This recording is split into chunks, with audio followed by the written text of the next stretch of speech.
sebelum perkenalkan kami dari kelompok 15 yang akan membahas terkait proyek dari ekosistem daratan begitu ya. Sebelumnya perkenalkan, nama saya Raida Tayasari dan rekan saya bernama Nashwa Sabahanadila gitu ya. Oke, next Kak. Oke, di sini kami membahas terkait poin ekosistem daratan gitu ya. Bisa dilihat bahwasanya visi dari program ini adalah menjadi SDGs yang inovatif dan kolaboratif gitu ya untuk mencapai sebuah ekosistem daratan yang berkelanjutan. Untuk misi dari program ini adalah secara mitokondria itu sebenarnya untuk melakukan inovasi untuk mencapai tujuan pembangunan berkelanjutan terkait keberlanjutan ekosistem tanah gitu ya di tahun 2030.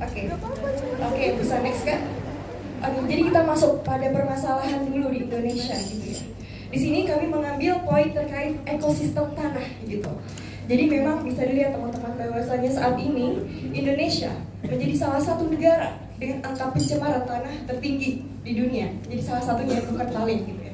Bahkan data dari BPS gitu ya, Badan Statistik gitu ya, pada tahun 2023 menyatakan bahwasanya sebanyak 1.499 desa itu mengalami pencemaran tanah.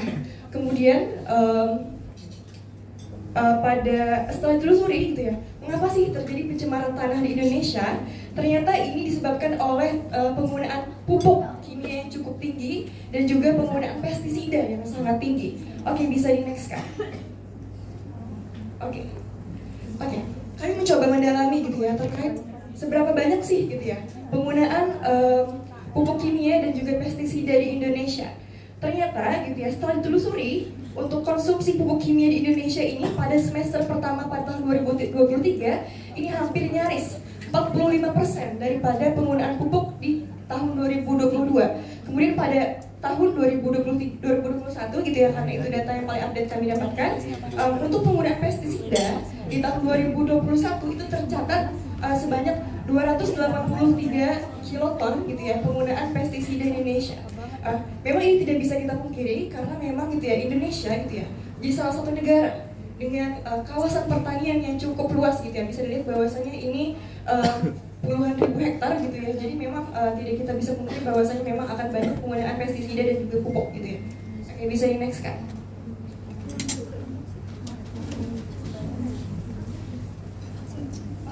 Kenapa kami membahas terkait ekosistem tanah gitu ya? Karena sebenarnya untuk dampak dari pencemaran tanah ini cukup besar teman-teman. Tidak hanya pada ekosistem daratan sendiri, ini ujung-ujungnya akan juga berdampak pada kesehatan manusia gitu ya. Pertamanya itu memang bisa menyebabkan kehilangan kesuburan pada tanah, kemudian ini juga pada ujung-ujungnya gitu ya akan menyebabkan kontaminasi tanaman gitu ya.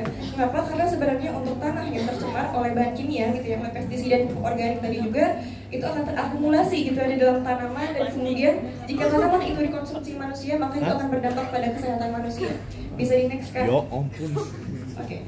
Sebenarnya terkait program untuk pestisida dan juga pupuk kimia ini sudah banyak itu ya juga dicanangkan oleh pemerintah gitu ya. Sudah banyak program-program yang menggalakkan terkait penggunaan biopestisida dan juga penggunaan pupuk organik gitu ya.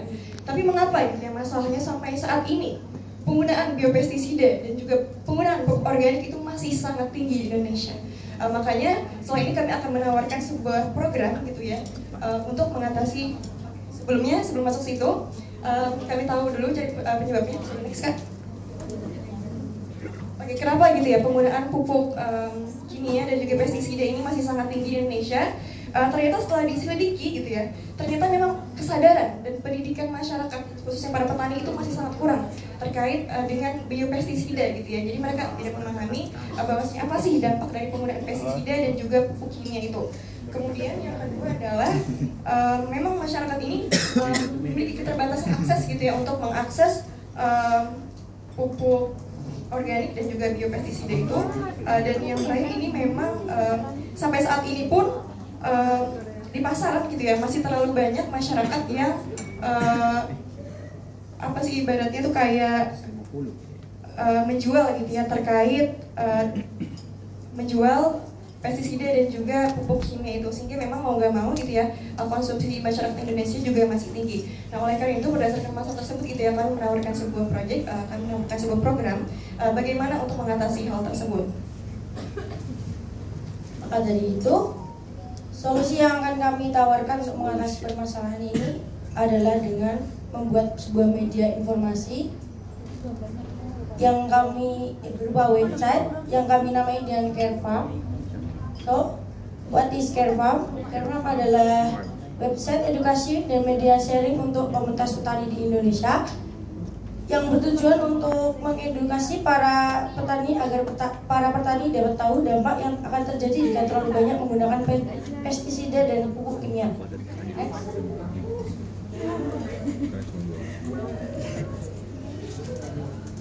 Tujuan proyek ini adalah pembuatan website edukasi untuk para petani dan juga para peminat pertanian. Kelebihan proyek ini adalah edukasi yang interaktif, mudah diakses, serta multifungsi. Sasaran proyek ini dituju untuk komunitas para petani dan peminat pertanian. Biaya yang akan dikeluarkan dalam proyek ini yaitu biaya pembuatan website, iklan, serta internet. Next. Kunci keberhasilan dari proyek ini yaitu satu, terciptanya edukasi dan terciptanya edukasi interaktif dari para petani. Dua, penggunaan website yang terus meningkat.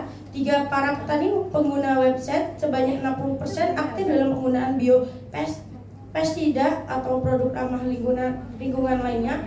Empat, kepuasan para petani dalam penggunaan website mencapai angka 70%.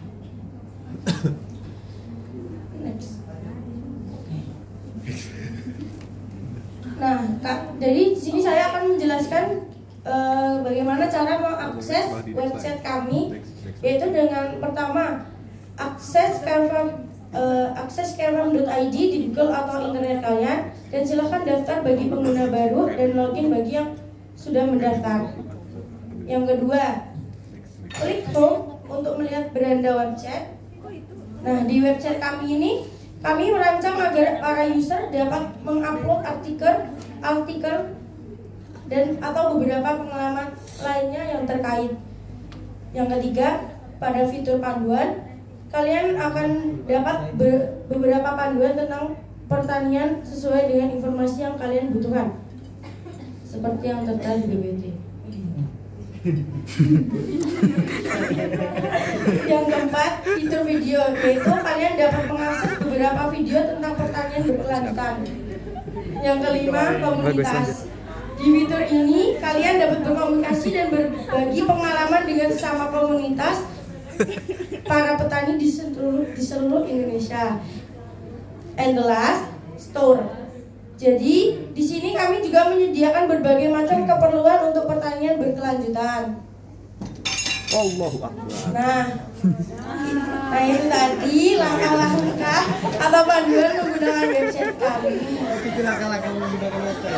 Langkah-langkah jating piring kan? Berikut dampak bagi lingkungan khususnya ekosistem daratan jika website kami terrealisasikan. Oke. Oke, aku tanya. Satu, meminimalisir kasus tanah tidak subur, kerusakan lingkungan, gangguan pada polinator, serta menjaga kelestarian hewan penyubur dalam tanah, dan menjaga keseimbangan ekosistem dengan tidak membunuh rantai makanan. Mungkin sekian dari presentasi dari kami. Give applause everybody.